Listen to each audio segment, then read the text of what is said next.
Негизи ушундай чоң ийгиликке жетишип жатканыма бул менин майыптыгым түрткү болот. Бул жетишкендикке жетүү үчүн сиз эмнелерди өттүңүз? Эң биринчи жеңишим бул мен өзүмдүн майыптыгымды кабыл алганым.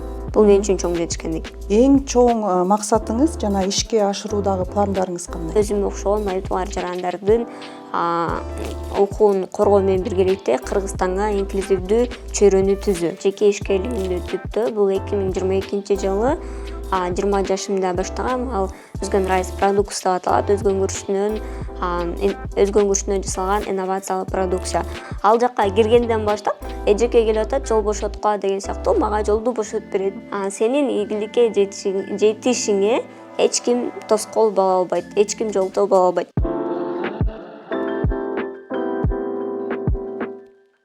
Саламатсыздарбы, урматтуу көрүүчүлөр? Бүгүн биз майыптыгы бар адамдардын өзгөчө ийгиликтүү окуялары менен бөлүшүп жана маек жүргүзүү максатында подкасттарды баштадык. Бүгүн бизде конокто Меңдайым Сүйүнбай кызы. Ал жеке ишкер, тренер, активист жана ошондой эле Ош технологиялык университетинде окутуучу, Ош облусунун Өзгөн районуна караштуу Баш Төбө айыл өкмөтүндө жергиликтүү кеңештин депутаты катары дагы таанымал айым. Саламатсызбы Меңдайым? Саламатсызбы? Биздин эфирге кош келдиңиз. Эфирди баштаардан мурда активдүү иштерди кылууга кантип жетишип жатканыңыз жөнүндө билгибиз келет. Дагы бир жолу саламатсыздарбы? Менин атым Меңдайым Сүйүнбай кызы, чүрүдө 23 жаштамын. Негизи ушундай чоң ийгиликке жетишип жатканыма бул менин майыптыгым түрткү болот. Анткени майыптыгым бар жаран болгондо үчүн башкаларга дени сак адамдарга салыштырмалуу бизде бир канча мүмкүнчүлүктөр аз болгондуктан ошол майыптыгым аркылуу түрткү болуп көп ийгиликтерге жетишип жатам. Бул өмүрүңүздө ушундай активдүү жашоодо сиз дагы мындан да көп нерсени жеңдим деп эмнени эсептейсиз? Бул жерде менин оюмча эң биринчи жеңишим бул мен өзүмдүн майыптыгымды кабыл алганым. Бул мен үчүн чоң жетишкендик. Бул жетишкендикке жетүү үчүн сиз эмнелерди өттүңүз? Негизи бул ийгиликке жетиш үчүн бир канча этаптарды басып өттүм. Өзүмдү өнүктүрүү боюнча атайын курстарга барып, атайын майыптыгы бар жарандарды колдоочу уюмдар бар. Бизде Назик кыз, майыптыгы бар кыз келиндерди колдоочу коомдук бирикме, андан сырткары равенство уюму жана андан сырткары Агахан уюмдар, Арис ушул чоң долбоор проекттер аркылуу мен өзүмдү өнүктүрүп өстүрө алдым. Сиз ошол долбоорлордо иштеп, ушундай иш-чараларга катышып, ошо майыптыгы бар адамдардын үнүн угузууда өз тажрыйбаңызды колдонуп келесизби? Ооба, сөзсүз түрдө колдонуп келем. Эгерде ал нерсе болбогондо, же болбосо үйрөнбөгөндө, же окуганда, же майыптыгы бар жарандар менен бир чөйрөдө жүрбөгөндө мен эчтекени билбейт болчумун. Мындайча айтканда, запас жок болмок. Сиздин ушул тажрыйбаңыз аларга кандайдыр бир шыктандыруучу, кандайдыр бир ийгиликке жетише алган бир учурлар болдубу сиздин тажрыйбаңызда? Сөзсүз түрдө, Тойсал эмени көргөндө. Негизи азыркы учурда бир гана майыптыгы бар жарандарга атайын мотивационный тренингтерди гана өткөрбөстөн, атайын мындайча айтканда дени сак адамдарга деле атайын мотивация берүү максатында мастер-класстарга, мындайча айтканда семинарларга, тегерек столдорго барып деле катышам. Ал жактан болсо менден алган мындайча айтканда мотивация бул биринчи учурда сен кандай гана адам болбосун, мүмкүнчүлүгүң барбы, мүмкүнчүлүгүң жокпу, майыпсыңбы, майып эмессиңби, мындайча айтканда ар бир жашоонун маңызын түшүнүп, өзүңдү сүйүп, ар бир нерседен мүмкүнчүлүктөрдү колдонуу билүүнү алар үйрөнө башташты, мындайча айтканда. Демек сиз шыктандыра билдиңиз, бул майыптыгы бар адамдардын. Эң чоң максатыңыз жана ишке ашыруудагы пландарыңыз кандай? Азыркы учурда менин чоң планым бул депутаттыкка аттанган учурдагы атайын план менен барган проект менен. То есть анда болсо майыптыгы бар жарандарга атайын акысыз курстарды окутуу менен биргеликте жумуш менен камсыз кылуу менин эң негизги максаттарымдын бири ушул. Экинчиси болсо мындайча айтканда өзүмө окшогон майыптыгы бар жарандардын укугун коргоо менен биргеликте Кыргызстанга инклюзивдүү чөйрөнү түзүү. Демек ошол пландарыңыз дайындап атайын барып иштеп баштадыңыз, Ооба. Кандайдыр бир ишке ашкан тажрыйбалар болдубу? Азырынча айыл өкмөттүн деңгээлине караганда проекттин ишке аша элек, бирок ошонун үстүнөн иш жүрүп жатат. Демек дагы алдыда көптөгөн ишке ашырыла турган максаттар бар экен, Негизи дагы ушул инклюзивдүү чөйрөнөн башка дагы кандайдыр бир демилгелерди көтөрдүңүзбү же көтөрөйүн деген да ойлоруңуз барбы? Булдан сырткары негизи основной проекттер менен иштешүүдө Өзгөн району боюнча атайын күрүч менен бренд таанымал болгондуктан өзгөнүн күрүчүн бренд катары чет жакка экспорттоого жол ачуу. Мен основной дагы бир долбоорду алып келүү. Ошонун астында үстүндө иштеп жатасыз. То есть бул план боюнча мен япондор менен одна складна продукт менен иштешип атабыз. Пока бул ишке кире элек. Анткени биздин айыл жергебизде күрүч химикатташтырылып кеткендиктен, талапка жооп бербегендигинен улам процесс токтоп турат. Сиздин ушул япон ишканалары менен дагы иштешип, жана жеке ишиңиз бар экенин билебиз, ошол жөнүндө дагы айтып берсеңиз. Негизи майыптыгыма карабастан өзүмдүн жеке ишкерлигимди түптө бул 2022 жылы 20 жашымда баштагам. Ал өзгөн райс продукция деп аталат. Өзгөн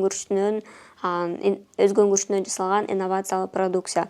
Учурда өзгөн күрүчтөн күрүч чайын, күрүч печеньясын, ошондой эле бетке атайын косметика катары колдонуучу скрабтарды жана ошондой эле блич катары колдонуучу күрүчтүн то есть күрүч унун учурда 4 продукция иштелип атат. Учурда Бишкекте бизнес центрде сатылууда. Ошондо сиз ошол продуктылардын технологиясын өзүңүз иштеп чыктыңызбы же кандайдыр бир окутуулардан өттүңүзбү?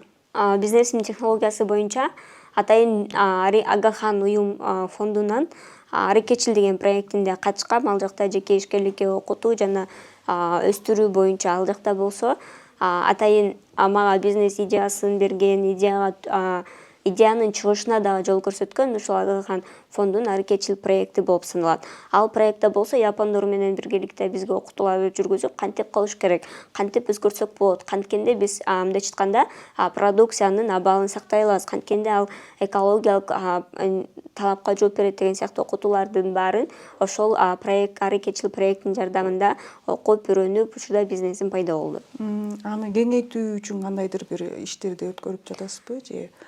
Пока азырынча бир эле нукта турат.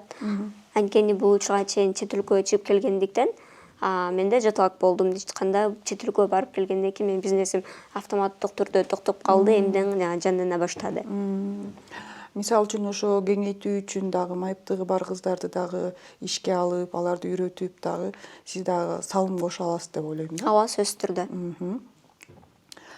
Сиз дагы мындан тышкары Ош технологиялык университетинде окутуучунун милдетин аткаруучу болуп сабак берип келгениңизди да билебиз.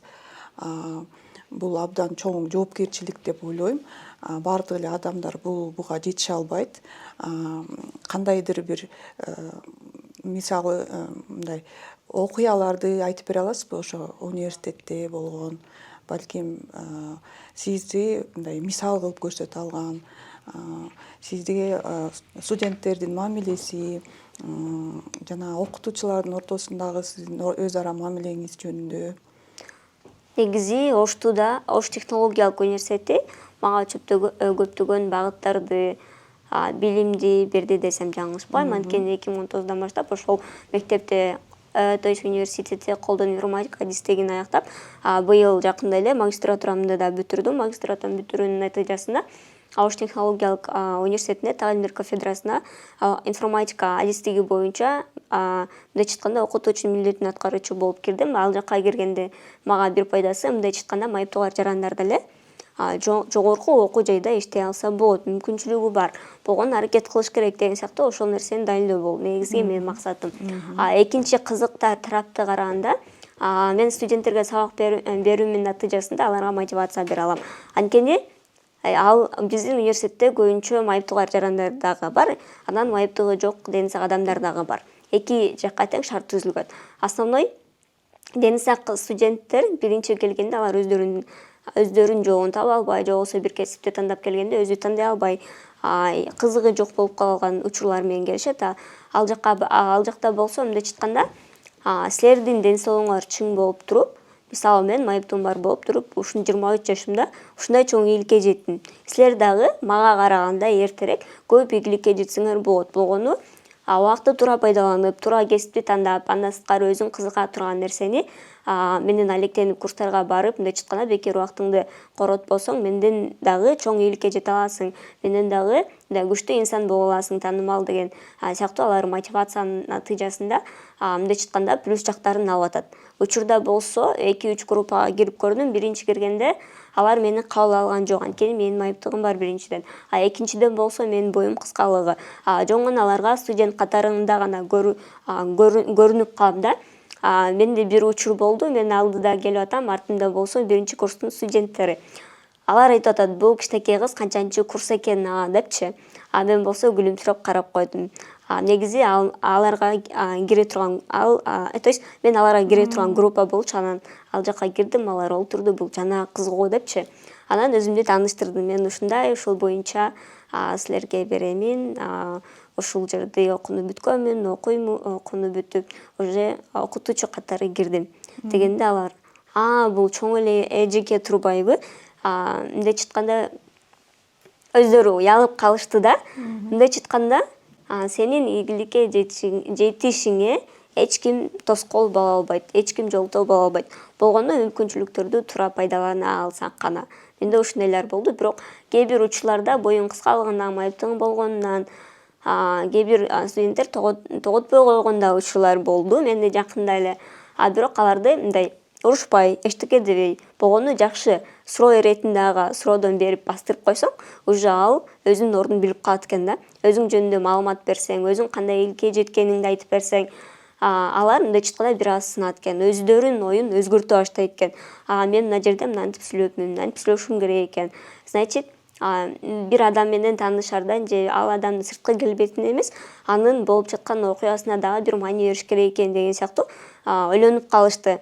Мурун болсо мени аудиториянын ичинен сүзүп өтүшсө, жол бошотпой коюшса, же болбосо өтүп кетип атканда мага салам бербей койгон учурлар болгон. Ал жакка киргенден баштап эжеке келип атат, жол бошоткула деген сыяктуу мага жолду бошотуп берет биринчиден. Экинчиден болсо постоянно менен саламдашып учурашышат. Үчүнчүдөн болсо мындайча айтканда бул майып экен, эмне кылып жүрөт деген сыяктуу көз караштары бир аз өзгөрдү. Мен ошол нерсени байкадым. Мисалы, биздин сабактын башталышына бүгүн 23 болсо, 23 күн гана болсо, ушундай нерселер болуп атат да. 23 күндүн ичинде эле. Может дагы бир бизге дагы бир 8 айба, 8 айдын ичинде бизге келген студенттердин ою дагы бир башкача өзгөрдү. Мындайча айтканда биз майыптыкты туура эмес колдоно алабыз, туура эмес маалымат берип алгандыгы үчүн биз коомго чыга албай, түшүндүрө албагандыгыбыз үчүн өзүбүздү башка адамдарга басмырлантып алабыз. Демек сиз өз тажрыйбаңызды колдонуп, жана ошондой эле өзүңүздүн ошол сүйлөшүүлөрдү жүргүзгөнүңүз менен бүткүл университеттин даже стереотипке каршы көз караштарын дагы өзгөрткөн экенсиз да? Ооба, өзгөрүп келе жатат буюрса. Абдан жакшы. Негизи бул ийгиликтерге жетишиңиз үчүн ата энеңиздин салымы кандай? Негизи ушул ийгиликке жетиштериме, өзүмдү майыптыгымды кабыл алганга, ушул чөйрөдө жашап атканыма, сиздер менен бирге олтурганыма сөзсүз түрдө мен салымы чоң ата энемдин мага берген мотивациясы, ишеними, колдоосу жана мага болгон сүйүүсү турат. Эгерде алар мага сен колуңан келет, мындайча айтканда сен өнүгүшүң керек, өсүшүң керек, сени биз келечекте мындай катары көрөбүз деп, мындайча айтканда мен 4-курсту бүтүп атканда алардан сурагам, ата-апа, мени кандай көрөсүңөр? Эмне үчүн мени майып болсом деле мени мындай жакшы көз караш менен кабыл аласыңар? Мисалы, башка дени сак адамдардын жанында, кыздардын жанында жүргөндө, силер өзүңөрдү башкача сезбейсиңер. Эмнеге андай? Эмнеге мен майып болуп төрөлсөм дагы балдар үйүнө берип койгон эмессиңер деген сыяктуу ар кандай суроолорду берем да. Алар болсо сен бул жашоого жөндөн келген жоксуң. Эми мына биздин үй бүлөбүзгө сенден биз көп нерсени күтөбүз. Сенин майыптыгың бул сага жана биздин үй бүлөбүзгө эч кандай эч кандай тоскоолдукту жаратпайт. Наоборот, биз сени менен сыймыктанабыз. Анткени сен майып болсуң деле көптөгөн ийгиликтерге жетесиң дагы. Сен бюджетке окууга кирдиң, мындайча айтканда эл алдында тартынбайсың, өзүңдүн оюңду билдире аласың, чечкүнүсүң, андан сырткары аракетчилсиң. Сен азыркы учурда ушундай болуп атасың, демек сенде 5-6 жылдан кийин дагы чоң ийгиликти багындыра аласың. Биз сени Кыргызстанда таанымал катары, мыкты айым катары, мыкты директор катары, мыкты чет өлкөгө чыгып келген күчтүү айым катары көрөбүз деген сыяктуу ошол нерсеси мага чоң мындай түрткү берген да. Мисалы мен боло эле келген нерсеге алдын ала ата-энемдин мага мындайча айтканда график түзүп койду да. Значит, мен ошондой кылыш керек экен. Ата-энем менин жашоомду, келечегимди ошондой көрүп өткөн. Эмне үчүн мен ошону ойлонбой атам? Эмне үчүн мен ошол нерсеге аракет кылбай жатам деген сыяктуу ошол учурдан пайда болгон. Мындайча айтканда, мүмкүн болушунча майыптыгы бар жарандарга ата-энеси гана жол көрсөтүп, түрткү берип, ишенимин арттырса, майыптыгы бар кыз эки эсе өсө алат экен да. Если сенин фундаментиңде эч кандай ишеним көрсөтүлбаган, даже сени менен бирге болгон ата-энең ишене албаса, биз эч качан өзүбүздү кабыл алып, принять этип, мындайча айтканда ийгиликке жете албайбыз. Ошол мен учурдан эфирден пайдаланып, апама, атама рахмат айтам. Мага ушундай жол көрсөткөндүгү үчүн, ушинтип тарбиялагандыгы үчүн, мага ишеним бергени үчүн. Ошол. Демек, майыптыгы бар адамдардын жанындагы жакын адамдарынын майыптыкка туура кабыл алуусу, майыптыкка даяр болуусу жана ошондой эле бул нерсени карабастан адамдын алдыга жылуусуна дагы кошкон салымы чоң экен да. Ооба, сөзсүз түрдө. Дагы бир ушундай суроо бергим келип атат. Меңдайым, сиздин сулуулугуңуздун сыры эмнеде? Сулуунун сыры бул майыптык. Сөзсүз түрдө майыптыкка келип такалат. Анткени мен 2014-жылдан баштап өзүмдүн майыптыгымды кабыл ала баштадым. Анда мен 18-ге чыга элекмин. То есть 2019-жылдан баштап азыркы күнгө чейинки сүрөттөрүмдү салыштырсам, мурунку меңдайым таптакыр башка, азыркы меңдайым таптакыр башка. Мындайча айтканда 2022-жылы бизнести баштагандан баштап өзүмө камкор боло баштадым. Мындайча айтканда, сен билимиңди гана суулантып жүрө берсең, сен сырткы келбетиңди карабасаң, сен эч кимсиң. Билимиң менен да эч кимсиң. Мүмкүн болушунча өзүмдү жакшынакай алып жүргөнгө аракет кылам. Анткени майыптыгы бар жарандарды көпчүлүгү башкача кабыл алат. Жиркеништүү катары кабыл алат, алар болсо өздөрүн карабайт. Мындайча айтканда байлет катары кабыл алышат да. Ошол мындай көз караштарды жоюу максатында өзүмдү капкойро баштадым. Менин сулуу бул менин өзүмө мындайча айтканда ишенимди жаратат. Кандай гана жерде болбойн, мүмкүн болушунча воскресенье болобу, суббота болобу, сөзсүз түрдө мен боенуп турам. Анткени бул да болсо адамга ишеним жаратат. Бир эле майып болсо эле боенуп койбошу керек деген эмес бул. Сен майып болсоң деле өзүңө карап сууланып жүргөнгө акың бар деген сыяктуу да. Ошол. Мен сиздин соц тармактарыңызды барактап отуруп, ал жерде биздин президент менен чогуу түшкөн сыйлык алып жаткан сүрөтүңүздү көрдүм. Ошол сыйлык жөнүндө айтып берсеңиз. Жакшы суроо болду. Негизи ал президенттин үмүт стипендиясы болчу. Ал учурда 22-жылы президенттин үмүт стипендиясын алдым. Мындайча айтканда 4-курсумда. Буну эмне үчүн алдым? Анткени биздин Кыргызстанда майыптыгы бар жарандар көп болгондуктан, алар учурда айыл жергесинде үйдө гана болгондуктан көпчүлүгү мектепке барган эмес. Как обычно, садикке барган эмес, алар барыш үчүн шарт жок. Мындайча айтканда, майыптыгы бар жарандар дагы жогорку окуу жайда мен сыяктуу билим алса болот. Мен сыяктуу президенттин үмүт стипендиясын алса болот деген сыяктуу мындай аларга мотивация болчу. Же болбосо атайын бир акча үчүн эмес да. Болгону мен өзүмдүн майыптыгымды башкаларга далилдөө. Мисалы, сенин майыптыгың эч кандай тоскоол боло албайт, эгерде сен өзүңдүн ишенимиң жогору болсо. Мен 1-курска барганда президенттик стипендия эмне экенин, же болбосо Кыргызстанда канча университет бар экенин даже билчү эмесмин. 3-курсту бүтүп атканда болсо президенттик стипендияга тапшырганмын, бирок тилекке каршы өтпөй алгам. Анткени ал учурда менин сертификаттарым аз болгондуктан, долбоорлорго активдүү катышпагандыктан, университеттин деңгээлиндеги иш-чараларга активдүү катышпагандыктан болгон. Ошол учурларда өзүм менен мындай айтканда майыптыгы жок жарандар менен таймашып, сертификаттарды алып, иш-чараларга активдүү катышуунун натыйжасында дагы ошол президентский стипендияны алдым. Ал мага эмне түрткү берди? Биринчиден болсо, мен майыптыгым болсо деле дени сак адамдар менен теңме-тең таймашып, ошондой деңгээлге жетип, президенттик стипендия алдым. Биринчиден. Экинчиден болсо, болгондо дагы Садыр Жапаровдун колунан. Көпчүлүгү болсо, андай деңгээлге жетиш үчүн сөзсүз түрдө мындай айтканда акча бериш керек, акчаң кетет, жөнөкөй адамдарды албайт деген сыяктуу ар кандай суроолор деле болуп жатты да мендечи. То есть башка студенттердин оюнан тилекке каршы эгерде сенин билимиң болсо, өзүңдүн укугуңду билсең, чындап түрдө сен активдүү катыша алсаң, эч кандай акча сени чечпейт экен. Мындайча айтканда, эч кандай комиссияларга акча бербестен туруп өзүмдүн күчүм менен өтө алдым. Болгону өзүңдүн күчүңө ишенишиң керек экен, активдүү болушуң керек экен, өзүңдү сүйүшүң керек экен, мындай айтканда ар тараптуу кыймылда болушуң керек экен. Болгону ошол. Демек, ийгиликке жетүү үчүн эч кандай тоскоолдуктар жок экен да? Жок. Болгону мүмкүнчүлүктөрдү туура пайдаланып, ошол моменттеги абалдарды жашоонун кайфын сүрө алсак гана. Рахмат. Меңдайым эми акыркы өзү сизден сөз. Бул майыптыгы бар адамдарга ийгиликке жетүү үчүн кандай кеңеш бере аласыз? Мен эч кандай кеңеш бере албайм, эч кандай мотивация да бербейм. Болгону бул сунуш өзүмдүн майыптыгым катары. Биринчи учурда өзүңдүн майыптыгыңды кабыл ал. Сен өзүңдүн майыптыгыңды кабыл албайынча эч кандай ийгиликке жете албайсың. Балким сенин жаныңда бир күчтүү инсан болсо деле, сен майыптыгыңды кабыл алмайынча эчтеке кыла албайсың, эч кандай ийгиликке жете албайсың. Эч ким үчүн сен эч кимсиң да. Мүмкүн болушунча өзүңдүн майыптыгыңды кабыл ал.